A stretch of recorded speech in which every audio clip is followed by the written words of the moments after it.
మానవుడు ఆశించినటువంటి ఆనందము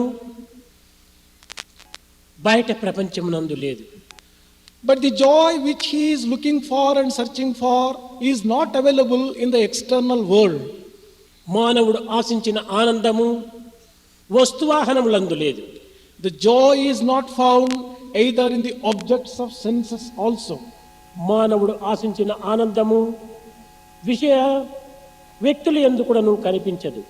The joy which he is looking for is not found either in the objects or in the people. ఇట్టి లేని ఆనందమును పొందే నిమిత్తమై మానవుడు ఎన్ని ప్రయత్నములు చేసినప్పటికీ ఇవిటన్నీ కూడాను వ్యర్థములే అవుతాయి.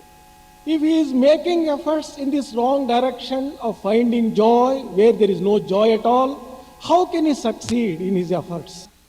ఏ ఆనంద నిమిత్తమై నీవు పరితపిస్తున్నావో, ఏ ఆనంద నిమిత్తమై నీవు అనేక విధమైనటువంటి ప్రయత్నములు సల్పుచున్నావో ఆ ఆనందమే నీ రూపం.